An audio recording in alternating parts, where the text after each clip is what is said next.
Petite vidéo pour revenir sur l'actualité. Barça, pas de match demain. Le Barça jouera dimanche. Le Real Madrid joue demain aussi. On va suivre tout ça. Aujourd'hui, on va revenir un petit peu sur la blessure de Pedri. On va parler Alvarez, un petit peu Mercato, bref, tout ça. N'hésitez pas à participer dans les commentaires. On va commencer avec une statistique révélatrice du niveau de l'arbitrage en Liga. Incroyable, aucun arbitre présent en Ligue des Champions et en Europa League cette semaine. Ni le mardi, ni le mercredi, ni le jeudi. Il y a eu 18 matchs en Ligue des Champions, 18 matchs aussi en Europa League. Donc 36 arbitres centrales, 0 espagnol. Pour moi, c'est pas anodin. Quand on voit le niveau de l'arbitrage en Espagne, en Europe, ils leur font pas confiance, tout simplement. Il y a eu une époque avec au moins 2-3 arbitres à chaque fois en Ligue des Champions ou en Europa League. Là, il y en a plus. Pourquoi? Parce qu'ils ont plus confiance en eux. Et du coup, ils préfèrent appeler des arbitres anglais, des arbitres compétents. Et c'est normal. En parlant d'arbitrage, donc c'était lors du match en Ligue des Champions, finalement, il n'y avait pas hors-jeu. Donc apparemment, encore une fois, c'est une erreur. Le but qui a été marqué par le Barça, qui a été refusé,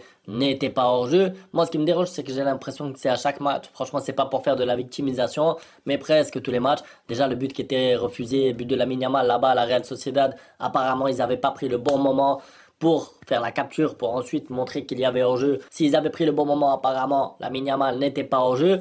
J'ai l'impression qu'à chaque match, on nous révèle que finalement, un but du Barça aurait dû être accordé. C'est pas normal. Parce que bon, les erreurs sans la VAR encore, je comprenais. Maintenant, il y a la VAR pour éviter ça.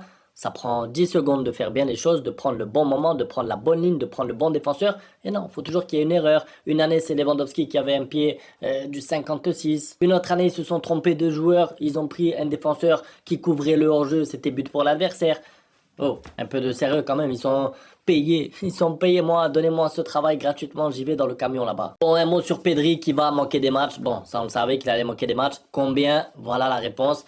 Environ 6-7 matchs. Ce qui est bien, franchement, c'est que regardez comment le calendrier, alors attention, parce que entre le calendrier allégé et gagner des matchs, c'est autre chose. Parce qu'on verra si le Barça est capable de faire le plein et gagner tous les matchs. Mais la vérité, c'est que tu joues Oviedo à domicile, tu joues Copenhague à domicile, tu joues Elche à l'extérieur, tu joues Albacete en Coupe du Roi, c'est à l'extérieur, mais c'est une deuxième division, Mallorca, Girona et Levante. Franchement, sur les matchs qu'il y a là, je vais pas dire que t'as pas besoin de Pedri, mais franchement, c'est le meilleur moment, façon de parler, pour qu'il soit blessé. C'est-à-dire que s'il y a bien un moment dans la saison pour qu'il se blesse, c'était maintenant. C'est arrivé au meilleur moment. Parce qu'ensuite, quand il revient, il y aura les matchs importants en Ligue des Champions. Il y aura le Classico, je crois que c'est en mars-avril. Il y aura des gros matchs, plein de chocs. Là, pour l'instant, on a un calendrier tranquille sur le papier. Si t'as pas de Pedri, tu peux t'en passer. Il y a d'autres joueurs, ça devrait le faire. Hansi Flick a été interrogé sur la forme actuelle de Frankie. Donc Frankie a joué à merveille. Il est très important pour l'équipe. Il a été performant en défense comme en attaque. C'est vrai que la polyvalence de De Jong, quand il va bien,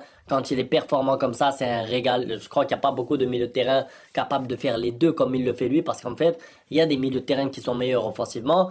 Il y a des milieux de terrain qui sont meilleurs défensivement, mais complet comme ça, tout terrain, aussi polyvalent, aussi bon, il n'y en a pas beaucoup. Peut-être Caicedo à Chelsea qui est très bon aussi défensivement, mais offensivement un peu moins bon. Vous voyez ce que je veux dire? Des milieux de terrain complets comme ça, à un niveau aussi élevé, il n'y en a pas beaucoup et c'est pour ça le Barça a la chance d'avoir De Jong. Et c'est vrai que des fois, il est un peu nonchalant et quand il rate des matchs, on est un peu en colère contre lui. Mais quand il a le niveau qu'il a actuellement, il n'y a pas beaucoup de milieux de terrain qui ont son niveau, franchement. Allez, il lui manque peut-être 2-3 tapines de temps en temps pour être à hauteur de Bellingham sur le plan marketing, mais franchement, en termes d'apport pendant un match, c'est incroyable. Alors je voulais parler statistiques aussi un petit peu. Donc regardez, c'est les joueurs du Barça avec le plus de stats. Donc pour l'instant, c'est Lamine Yamal, le leader avec 21 stats. Fermin Lopez avec 20. Et j'ai une autre stat. Bon, je vous montre d'abord les autres joueurs. Pedri quand même 10. Pas mal. Vraiment, ce Barça qui tourne bien. Tous les joueurs en fait. Stats, et c'est ce qui m'intéresse moi, c'est que tous les joueurs puissent être comme ça, décisifs. Si on regarde Rashford, qu'on critique beaucoup, on est tous là. Moi aussi, de temps en temps, Rashford, il est pas bon, il est pas bon.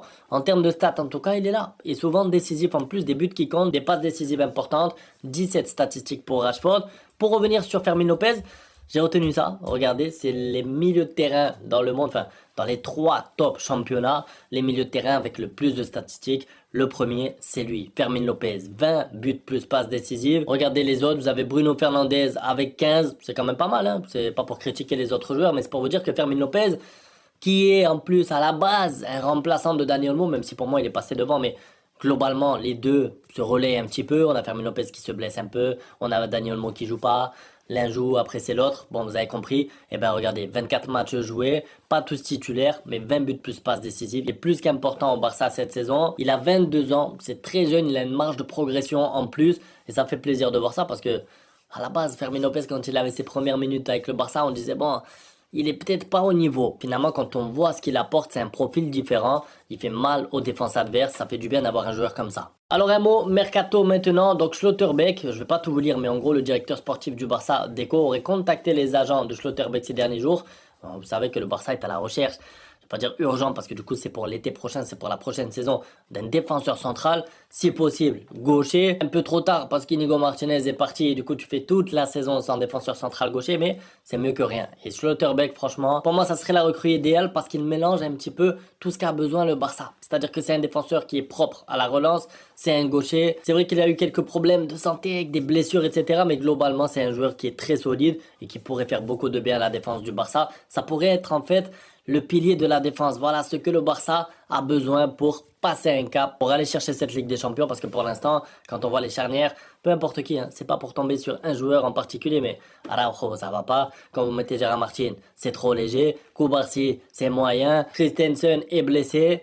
J'oublie un défenseur, mais voilà quoi. Eric Garcia, voilà, lui aussi, c'est pas mal la relance, mais tous les défenseurs centraux du Barça actuellement, c'est pas top 5 dans le monde. Vous voyez ce que je veux dire? Et pour moi, pour aller gagner la Ligue des Champions, il te faut un top défenseur qui va te tenir ta défense. Regardez l'exemple du PSG. Pacho, incroyable la saison qu'il a fait. Il a tenu cette défense du PSG et ils sont allés au bout. Ils sont allés chercher la Ligue des Champions. Donc, c'est trop important. Un mot sur Alvarez. Maintenant, on est tous là à espérer qu'un nouveau neuf arrive. Et moi, je rêve de Alvarez. Ah, je le suis depuis qu'il est à River Plate et tout. Incroyable ce joueur. On a vu la Coupe du Monde aussi qu'il avait fait avec l'Argentine. Je le présente plus, il est trop fort. Alors, il a un petit coup de mou et quand il y a des joueurs comme ça qui sont dans des équipes qui sont pas faites pour eux, donc c'est le cas là avec Alvarez, le pauvre qui est à l'Atlético Madrid et qui a du mal, c'est difficile de faire des grosses saisons tous les ans. Ça veut dire que l'année dernière, le pauvre, il a tenu l'Atlético Madrid sur son dos pendant 6 mois, rappelez-vous, contre le Real, contre le Barça, en Ligue des Champions, débute aussi en sélection. C'est difficile pour lui de répéter ça. Je me mets à sa place. Ça doit être usant, psychologiquement, fatigant. T'as même pas de titre au bout, donc tu fais des efforts, mais t'es jamais mis en avant. C'est pour ça que je m'inquiète pas concernant son niveau actuel. Je sais qu'il est moins décisif avec l'Atlético Madrid, mais je suis persuadé que s'il va dans un club dominant, comme l'est le Barça, je parle de dominant sur le terrain pendant les matchs, c'est-à-dire avoir la possession, etc., il sera très intéressant. Parce que Alvarez, c'est un joueur intelligent, bien sûr, il est rapide, il a plein de qualités, mais surtout, sa qualité première, c'est l'intelligence de jeu, son placement, etc. Donc, tu peux pas trop mettre ça en place à l'Atlético Madrid. Tu mets Sorloth devant, c'est presque pareil. Alors que dans un jeu comme le Barça, avec des Pedri, des Lamine Yamal, des joueurs qui vont te faire des bonnes passes, tu vas briller, c'est sûr. C'est pour ça que j'espère que le Barça sera sur le maintenant, et c'est Fabricio Romano qui l'a dit, Alvarez est l'un des attaquants les plus courtisés d'Europe. Non seulement le Barça, mais plusieurs autres clubs ont déjà manifesté leur intérêt. Même si l'Atlético souhaite le conserver, le joueur n'exclut aucune possibilité. Alors, l'Atlético aussi, c'est difficile de partir de là-bas, hein. Quand on est bon, vraiment, à part si c'est très cher, c'est un club qui ne vend pas facilement, et encore moins si c'est au Barça. C'est pour ça que j'essaye de pas trop y croire, parce que même si lui a envie, il faudrait qu'il aille à la fin de son contrat. Ça va être compliqué, il y aura beaucoup d'offres de plein de clubs européens. Voilà quoi, le Barça a pas beaucoup d'argent, donc si on est réaliste, c'est compliqué. Maintenant, je voulais quand même vous montrer l'attaque potentielle s'il venait. Fermin Lopez au poste de numéro 10, Lamine Yamal, Rafinha et Alvarez. Imaginez-vous cette attaque, franchement, tu peux alterner aussi Fermin Lopez, Dani Olmo, Fermin Lopez, ça serait incroyable, franchement. Bon, pour l'instant, on a toujours Lewandowski et Ferran Torres et on n'a pas le choix. Un grand merci à tous pour le soutien.